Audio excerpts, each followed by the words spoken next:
So Fernando, are you here with us? Let's bring you up to the front and welcome you to today. Fernando is joining in from Mexico. Very cool. There you are. All right. Thank you, Jared. How You are you? bet. I'm doing well. How are you today? How are things in Mexico? Are they still dry? Very dry, but we got our cold front. Not as cold as you guys in the US, but we Oh, woke up okay. at minus 10 Celsius. So that's a big deal where I'm at. Right. Yeah. Yeah. Well, we're grateful that you're here with us and we look forward to learning from you here today, Fernando. All right, thank you. Well, let me introduce myself. My name is Fernando Falomir. I'm a fifth generation rancher. I manage the family ranch here in Chihuahua, Mexico, and I also work as a consultant full-time for Understanding Ag. We have a great team of consultants, and we get to go to all over the place. As a consulting firm, we manage over 36 million acres worldwide. So I do get to experience all sorts of ecosystems now, not just the high desert here in Chihuahua. I do have clients from South America all the way to Montana, and I can attest that the regenerative principles work regardless where you are in the world. Okay, so There today we I'm going to go. talk about restoring ecosystem function. I wish we had more time to go into the details of everything, but 30 minutes is very short. So next time, more time, Jared, please. Absolutely. Yep. We'll plan on it. So we live in an age where we have all the information we could possibly dream of that I wish I had just getting started on this on our phones. But unfortunately, Google U doesn't filter any of it. And we do get bombarded with a lot of misinformation sometimes of what the right approach is when trying to fix our landscape.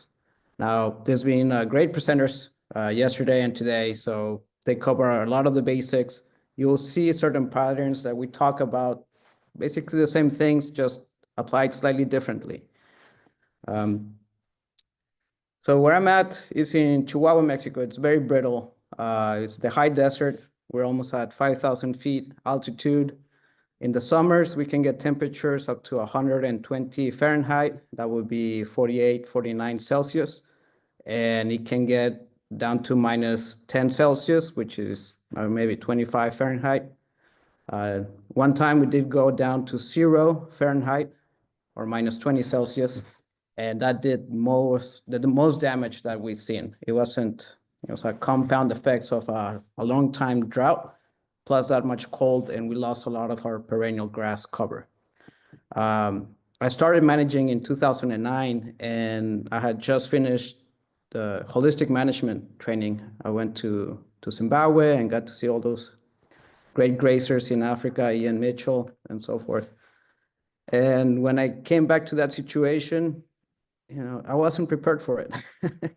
I quickly realized that managing a brittle environment requires a certain degree of a capability to think systems and understand nature in a different level.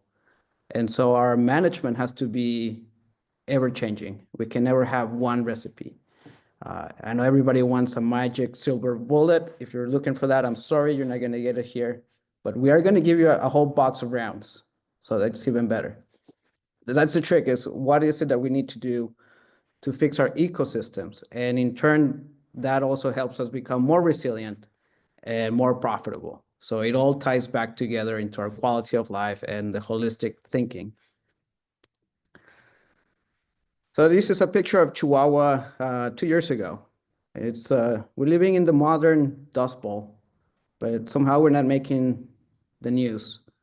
All my colleagues in Understanding Ag, we all have a picture like this from our hometowns. And all that we can say that is different from the 1930s is that the color of the dust is much lighter instead of dark brown. What that means is that we lost all our organic matter. So that top O layer pretty much is gone. So now we have subsoil going into our atmosphere, and well, there goes our natural fertility. We're losing this. This is a global problem. Understanding Ag focuses on the 6 principles of soil health. Yes, I grew up holistic management. I've done intensive grazing, ultra intensive, non-selective, PRB, you can name it. There's a whole array of different grazing management styles. But these core 6 principles are universal. And if you focus on these principles, I guarantee you're going to have success in your operation. And the most important one that I want to talk about, and Jared just mentioned it yesterday, and you're absolutely right, it's know your context, okay? Also, holistic plant management, Roger mentioned this.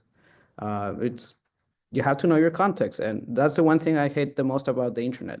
You post a picture, you're asking for advice, and you get bombarded with 20 different responses, and none of them ever consider your context. So they're all right, but is it right for you? That's where you become your own expert. And it doesn't matter what any expert says, you have to become the expert in your own land. I mean, I know that we have the same situation when we see a certain pattern of clouds coming over the hill. We know for a fact if it's going to rain or not, just depending on the direction. No consultant is going to know that except you that has been living on the land for 20 years.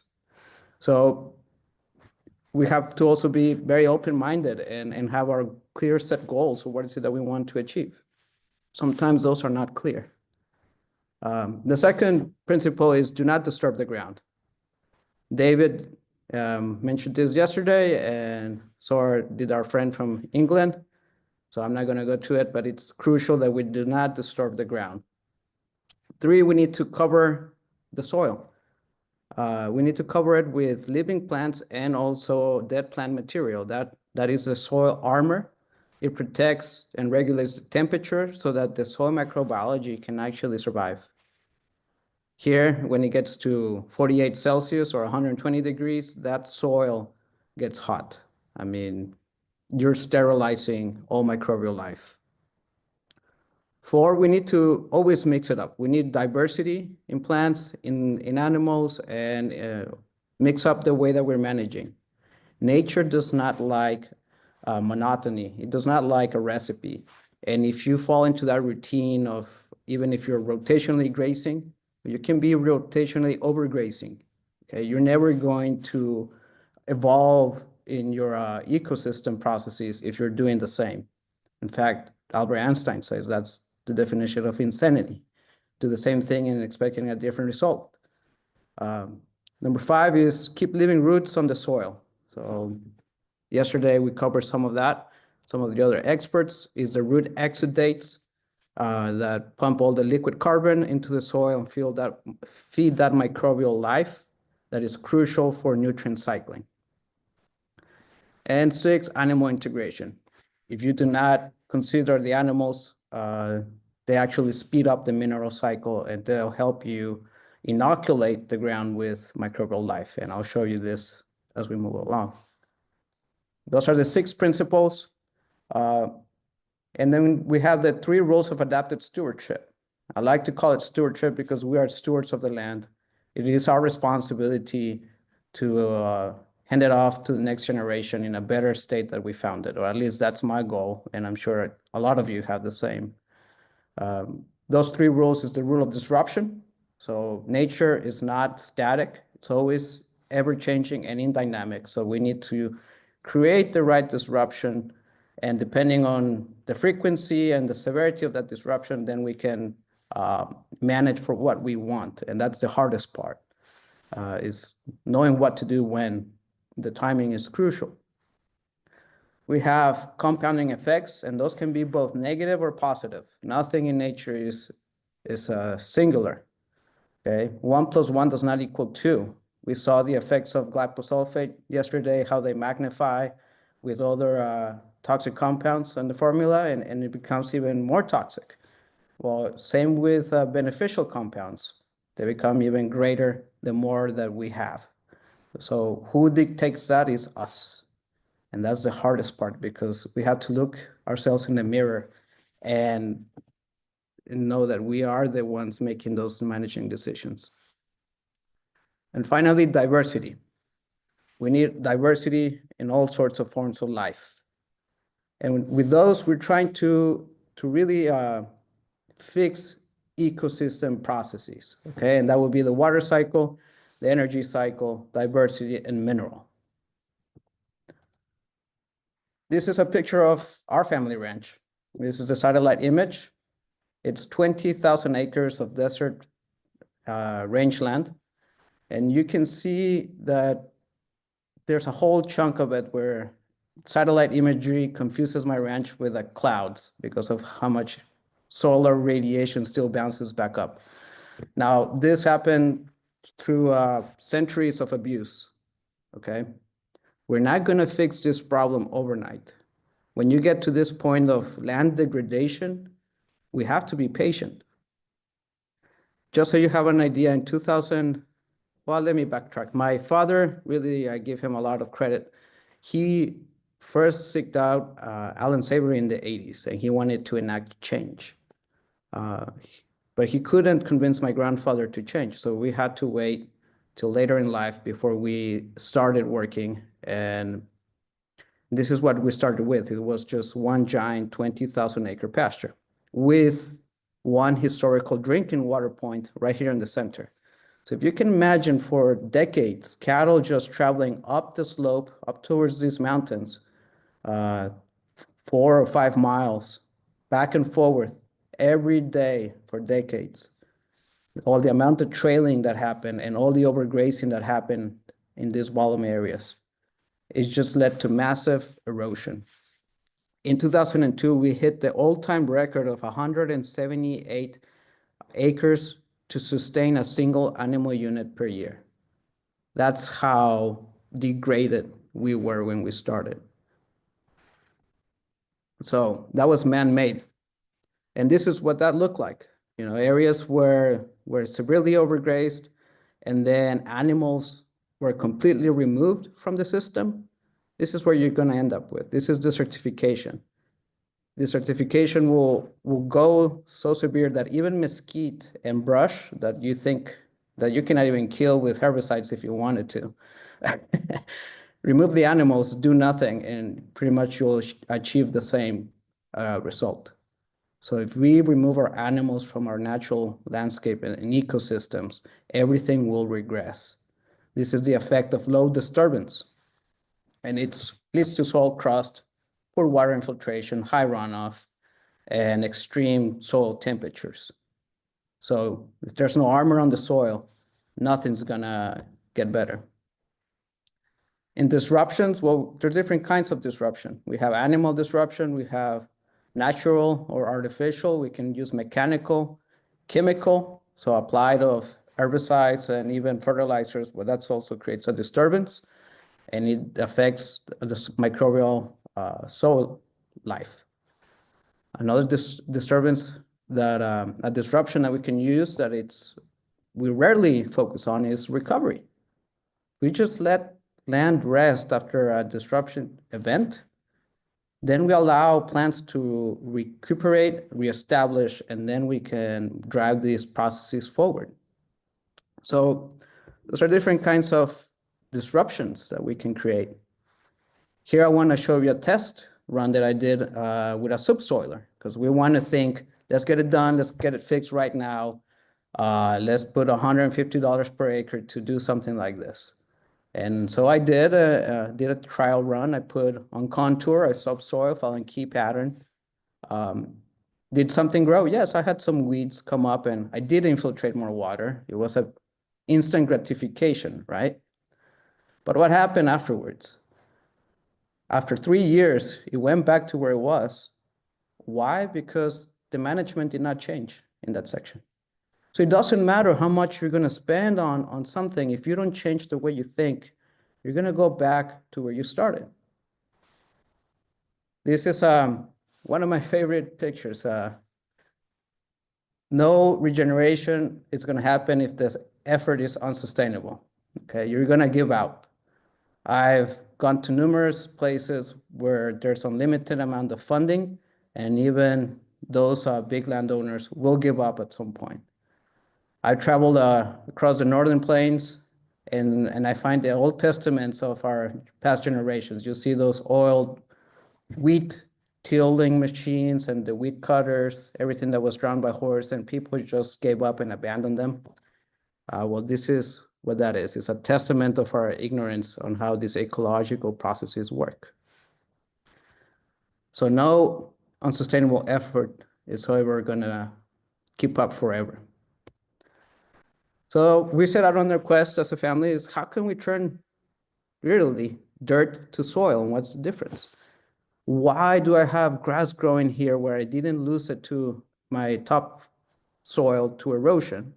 Why is there grass growing there? And where I lost that organic matter, I have dirt. It's just inert. There's nothing living on it. So this is what our journey is, turning dirt into soil. Someone should write a book about it. If you ever read Kay Brown's book, that's what it's called, Dirt to Soil. It's great. So it's life. That's what turns inert soil to dirt, dirt to soil. Here I have a picture of what I wish I could do consistently in my environment. We had a good rain year, and this is how much grass residue I tried to leave. Now, I cannot always do this because of the high variability in my precipitation. But if I am able to cover the soil with this much armor, and you cannot see a single speck of soil there, then you know you're doing a really good job. That's really what we need to focus on. Here I have in this graph, daily precipitation in millimeters from 2000 to 2025. And you can see that our weather patterns have changed.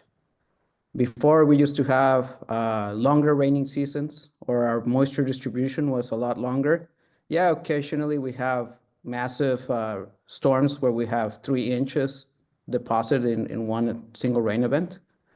And over time, what we see is that the frequency of those larger rain events has changed. So now we get more extremes, and our moisture distribution is not as extensive. So we're getting more variability in our weather patterns. And from my experience, I'll tell you, in 15 years managing the family ranch, I have more experience in drought years. I don't know what to do when we hit that average rainfall because it's limited. I think I can count them with one hand, how many years I've reached the average precip. Most of the time, I see precipitation from 3/4 of an inch. For example, last year, that's how much we got. And then this year, we got 3 inches of rainfall. The year before, we had 3 inches of rainfall. So it's 3 years in a row where you're 50% below average rainfall. How can you sustain a cattle business when you have that much variability? And that's the importance of soil aggregates. Okay, so we need to promote soil life. So the water cycle is broken. If we lost our topsoil, we have erosion, we don't have a way to infiltrate what little moisture that we get, it all goes away. And this is the effects of it after decades of abuse. It's just a giant toilet. You can see that nature always tries to find a way to heal itself. Here you start seeing mesquite and a lot of invasive brush starting to come in. And we need to change the way about that. Invasive, weeds, all those words that sound really good in ecology. That's how our concepts are flawed on how we're viewing that. Really, that's nature's way to heal itself, okay? That's in that same area. And look at that fence. And no, I do not have electric fences for jackrabbits, okay? Originally, that fence was hip high, right where my hand is. And now the top wire, it's at my knee level. So over 10 years, that mesquite, and you can see all that brush is really holding the soil, okay? That's how important it is. Even if we don't like something growing, it's there for a purpose, it's for a reason. Now, after several years and getting the grass heal itself, you can see that the mesquite allowed for that seed transport to settle in, and it was protected by that brush that was growing there First, he was holding the soil. Then he helped you harvest more seed that was moved by wind. And now it's hosting more seeds. So now everything is silting back up. And that's the testament that nature is self-healing and self-regulating.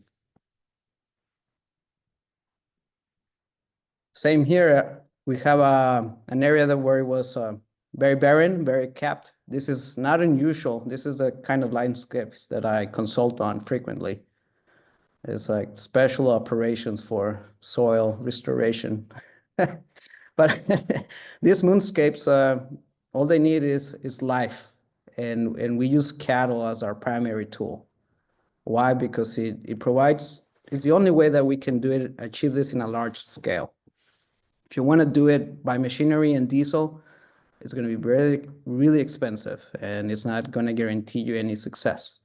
So here cattle came in, created a disturbance, and then we had some weeds starting to grow.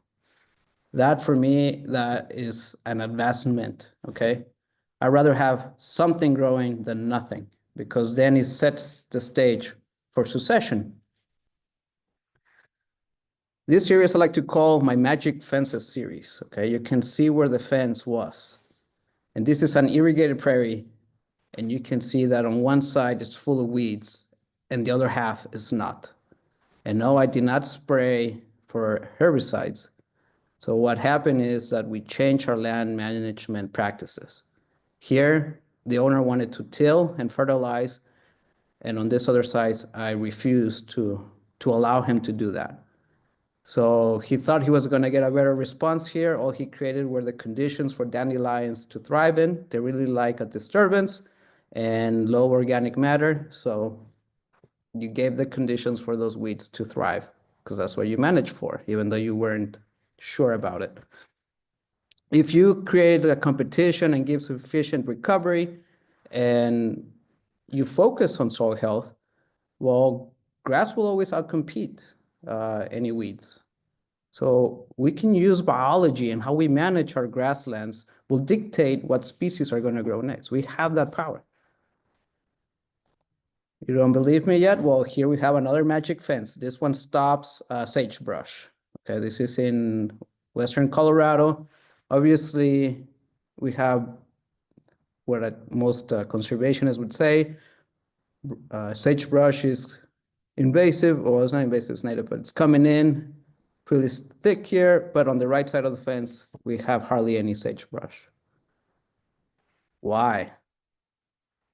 Here we have prickly pear, another magic fence. This fence stops prickly pear or cholla cactus.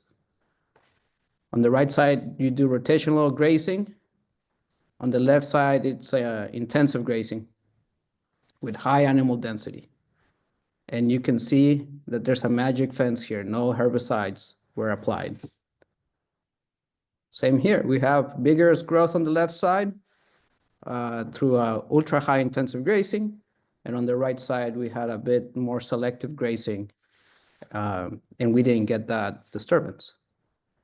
So sometimes you need to alter the amount of disturbance to get the effect that you're looking for. And this is my favorite. This is at my place. This is a magic fence that stops rain, because my neighbors say that I get more rain than they do. This is my property, and this is my neighbors. They have way more brush than I do. Trust me, I have so much brush, it's the stuff of nightmares, but a lot of it is dying back. So as we change our biological processes, certain plant species are also going to transition. And you can see we have plenty of grass. This is this year, after 1 year of 3/4 of an inch of rainfall. This year we got 3 inches, and I still grew a lot of grass. This is Alkali Sacaton. Yeah, I have some pigweed. I have a lot of mesquite, a lot of brush, and a very diverse pasture. This is my most productive pasture. So I mentioned that we hit an all-time low of 175 acres per head, per animal unit. And in this pasture now, we can run about 7 hectares per animal unit. Now, I wish I could tell you I've done that all throughout my ranch, but no, we don't fix centuries of abuse overnight. But I've seen what we can do. And that gives me a lot of hope of keep going forward. And I hope that this helps you as well and gives you hope that you can do it. You can see that we're starting to form soil aggregates. That's what we need to do, is live in roots, plants year-round, so that we can create soil aggregation. So when we do have the conditions for grass growth, or when it does rain, in my case, which could be in 2 years, I make the best of it. We don't like monocultures. We need to have a polyculture. And I just want to show you 2 more pictures because I'm coming up to an end. This is the one picture I really needed to see.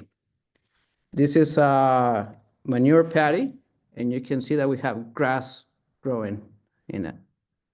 Okay, and that's organic matter, and that's a living root, a living plant that is helping the whole ecosystem change.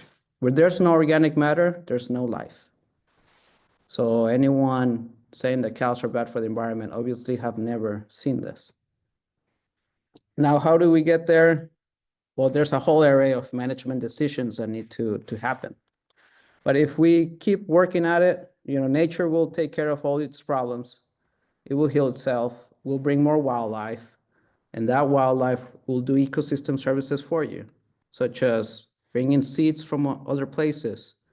And then you can start seeing trees starting to come back in our grasslands. But we had to get the aggregation first. You had to get those soil conditions for them to, for those plants to be able to manifest and proliferate. And over time, that's what that best pasture of mine looks like now. So it's definitely not a desert now. And it's all through the power of management. That's amazing.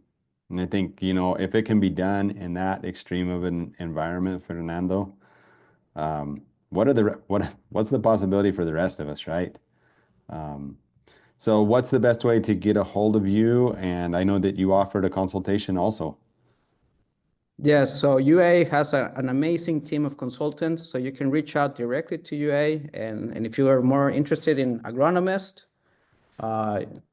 contact them. If you're interested in grazing and water infrastructure design, this is my contact information. I know you're gonna share it, Jared. And Yep, if you wanna have a free 30-minute consultation, just give me a call. I'm always available. Love it. Very good. Well, thank you. Let's give Fernando a big round of applause. I wish we had more time, and yeah, definitely we'll have you back because you talk about the context that many of us operate in, including ourselves in Nevada. So it's very applicable. Yeah, big round of applause, air claps. Send him some love in the chat. But it definitely works in Idaho and Nevada. I've been there. Yeah, right. Utah, some of these extreme brittle environments, and nothing as extreme as where you're at. So, okay, Fernando, gracias. Great to have you part of the lineup of speakers today.